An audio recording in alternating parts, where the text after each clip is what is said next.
Hello, everybody. So we're doing more of the test stuff. So I said I would work on the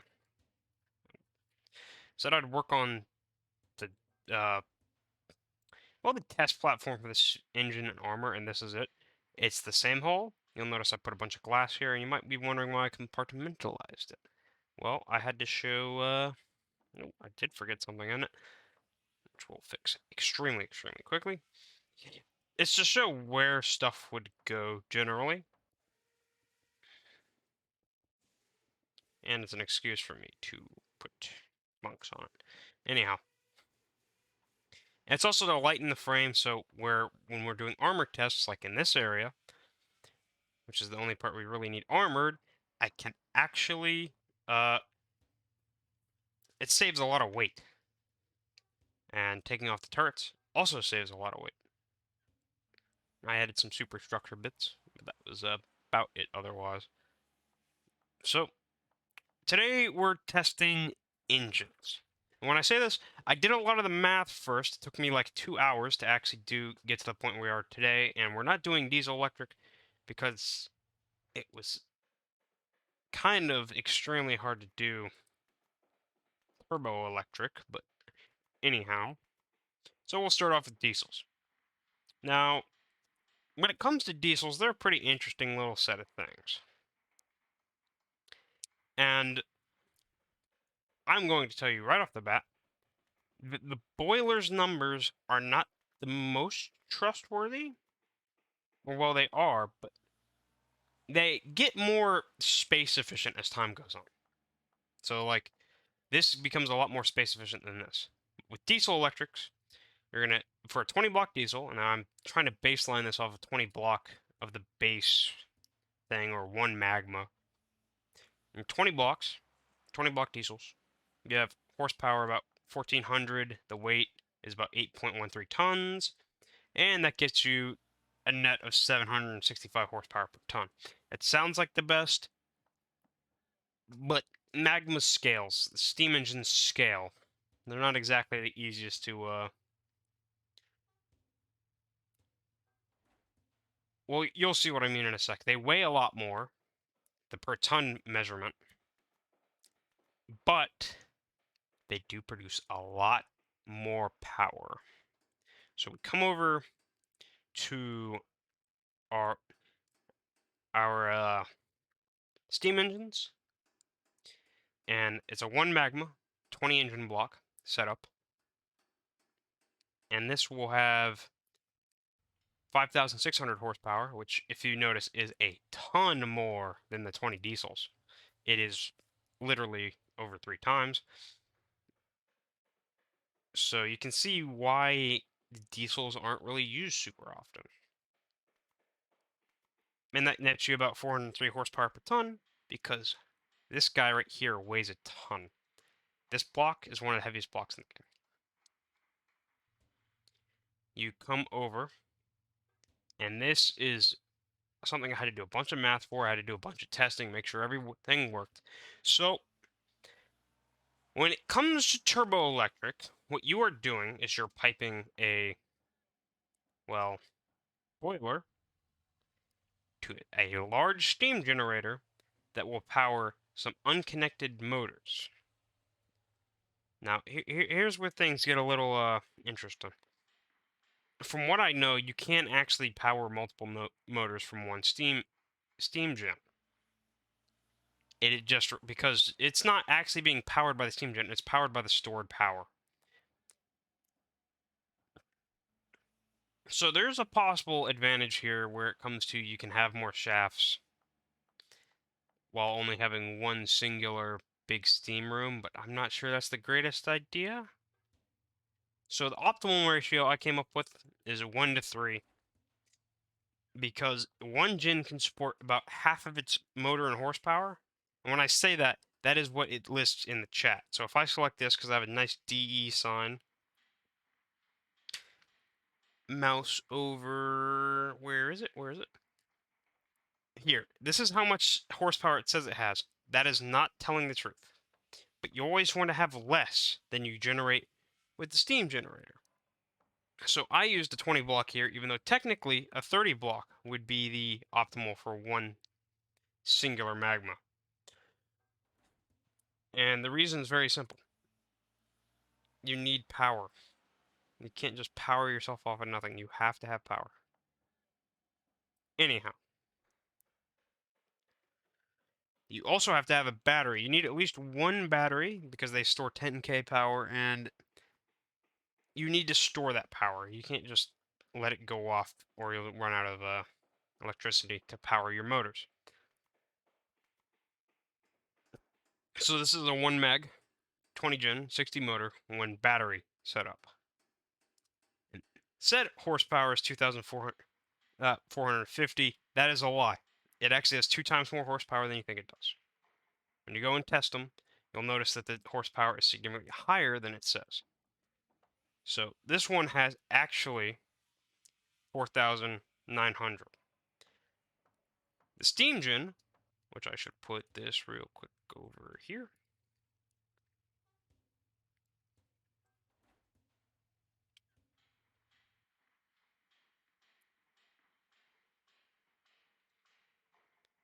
is 5,600. And you're going to need excess power anyhow. You're going to need it to power everything else. Like the boiler itself, just this boiler takes 50 horsepower out of this steam gen. Which, fun fact, the steam gen's horsepower is correct is 1-to-1 sent to joules, which gets stored in your battery. Now, the actual horsepower being 4,900 gives you a, with this entire system, you get about a weight of 30.1 tons. That includes the battery, which gives you a pretty abysmal 163.3 horsepower per ton. Of course, this isn't maximized. I capped it out at 60. I would say you could definitely go for 70 if you're going to run 20 blocks. But don't push it. So, what's the point of running a turbo electric then? Well, especially because if you notice, they take up a lot of space. From what I could tell, they have better acceleration characteristics. They don't like topping out at high speed. It's a little weird. They kind of have stuttering issues once you get them to a certain speed. But I think it's a good idea to put this all into practice by testing it on this ship. So give me a second, and we're about to be in the ocean. All right, back, and now we're on the ship in the ocean. I have a fly command, by the way. Oh, when did that get popped off? Anyhow, that doesn't matter. It's like not even a point of a ton. So first thing we got to go do is test how fast this is with a baseline of the 20 diesel blocks per. So there's 2 20 diesel engines in here. 20 block diesel engines, so I would guess somewhere around 16 to 18 knots. It's not going to be fast. But you do speed trials for a reason. I put a lot of fuel on it.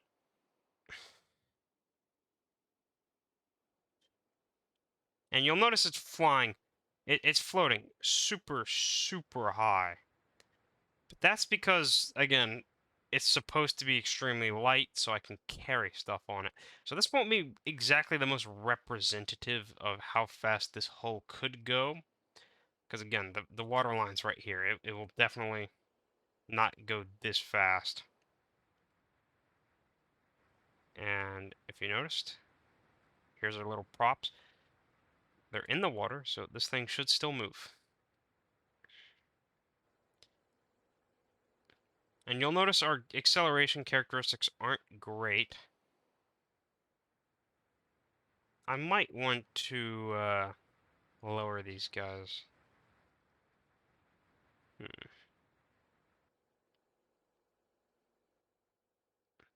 Because it might be just because every time it bobs up, they really have barely any contact with the water. So it goes pretty slow. Yeah, the acceleration characteristics characteristics aren't great, especially not with this hull being as wide as it is. You'll notice how many different hull lines there are here because of the shape. It's a little weird. It's supposed to be. It's just a test hull. Doesn't need to be a speed demon. And we're going to be testing those engines, by the way. Two of those engines each. So, like I said, I guess it's probably going to make 18 knots at full tilt, but it might make more. And there's another thing to always consider with these builds is how much fuel you're using. You'll notice the thing with diesels, there's multiple reasons to run them. Diesels, number one, again, are light. Even if they take up more space than other engines, you might want to save weight on having to run a boiler, because a boiler's pretty heavy, and you might want to do that with a diesel. You might be saying, oh, well, I can spare the weight. I mean, I can't spare the weight, but I can spare some space. Then you pick the diesels. It's also if you want a vessel to be particularly long range. They do have a guzzle rate. They still take fuel, but they do it extensively slower than most engine types do. They are pretty fuel efficient things. And we'll notice when we're getting at that speed cap when it stops going up knot by knot and you start seeing points of a knot going up. For example, you know how it says 5.6 right here? Just keep track of that. I don't think it's slowing down yet. I don't think its acceleration is slowing down yet, but it might be. Yeah, actually, it probably is. You'll notice these bow wakes, this actually is a good thing to keep track of. It tells you how much power the ship's using. Specifically how fast it's trying to go.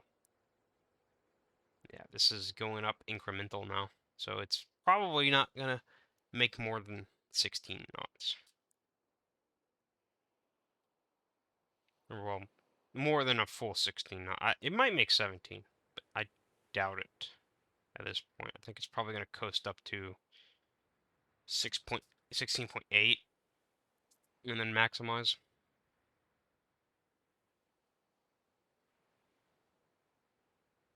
16.5? I might be a little short, actually. I might be a little long with it. I might only go up to 16.5.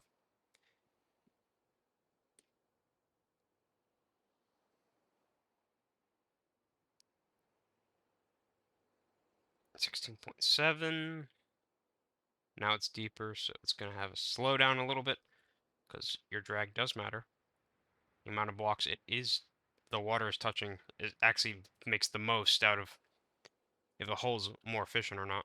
It seems to have capped out at 16.7, so I think the next move it will probably go down or up 1.1, but I don't think it's going any faster than that.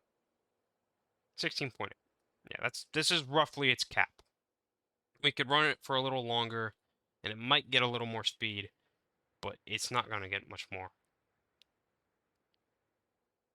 So it's not even worth it.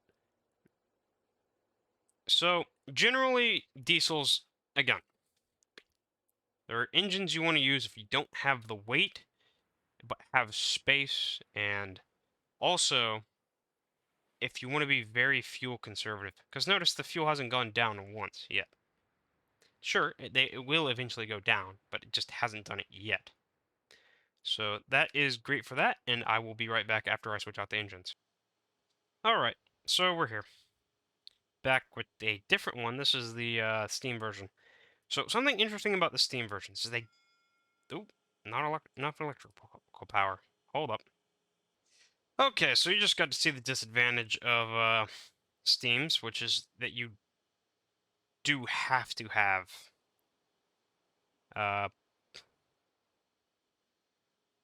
boiler. You have to have generators of some sort. So you also notice this thing is floating a little lower. That's because, well, to put it bluntly, it might not actually stay on there. But these ships have the issue of this is definitely a lot heavier, but that's just how it goes. So usually steams are what you're going to be using. Don't be too surprised if you're making a vessel that is a steam vessel. I think it is floating a block lower than it was earlier, but I could be wrong. Another thing about steam engines is they take up more fuel. And if you're doing specifically a 20 block ratio, like I am doing with these, which you can come down here and see that I have them installed, is that 20 block ratios don't like to go full tilt for very long. Well, they can go full tilt for a decent amount, but that's not what they're designed to do. These ones are a lot more, you cruise at full. You'll start losing steam pressure otherwise. Oh, I left that on. Anyhow, you'll start to notice right off the bat the acceleration characteristics of a steam engine are better than a diesel. Even if it's down a block, it will accelerate faster. And you can look over the side at total horsepower. You'll notice that never will actually really get up to the amount you want at a full horsepower number, but that's because we're using a 20 block ratio, which again doesn't really like to go full tilt for very long. So it might decrease down to 8,000 something at some point, but I don't think it's ever going to go below 8,000, which is still significantly more than our diesels had. Yeah, and it's going to hover around this area with its horsepower. But you'll notice it's already gotten to 20 knots. It's significantly faster. The other one could barely make, what was it, 16.5? And someone left their torpedoes out. Anyhow. Just turn us. I wonder how quick that turns us. It's a pretty fat ship. I don't think it would turn very quickly. Yeah, as you notice, it's 22.2. It's still accelerating pretty well. Steams are pretty good at acceleration. Although, my guess is that the turbo-electric might be better. I haven't seen it in action yet, so we don't know. And this thing's puttering around at 22.6. Right now, I think it's probably going to cap out at 24 at the most. Or 23.4 might be how fast this goes overall. But yeah, you'll notice it accelerated way quicker. It got to its top speed way quicker. While you can't completely always use all of its horsepower, it is still a great option for speed. And yeah, it's bottoming out at 22.8.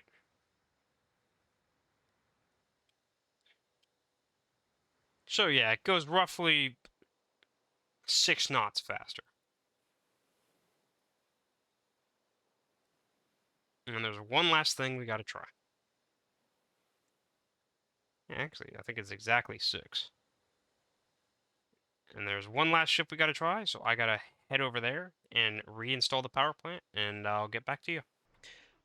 Alrighty, guys, so now we're back on it with the the turbo electric power plant, and I'm gonna come down here just to show you something. Look how much space this takes up. That's how much space a steam engine takes up right here. That's how much, this is how much a turbo electric drive takes up. And I think it will probably be instantly noticeable on our water line. No, it's not. Okay, never mind. You'll notice how much battery we have. We need all of that battery. You need a lot of batteries for these things. And yeah, it sank. So you'll notice how much space took up by the fact that it actually lowered the vessel. Horsepower-wise, it's not doing too bad, at least, with 9,100. But if I am correct, that is less than the last ship. Now, I haven't screwed around too much with turbo electric. My assumption is that it's going to accelerate significantly faster than the other two, although I could be wrong. First 3.7, But because the ship's already lower, there is an issue that it will definitely have flotation issues. And when I say that, I mean it might not make the same speeds because it is just sitting lower. There's more ship contacting the water.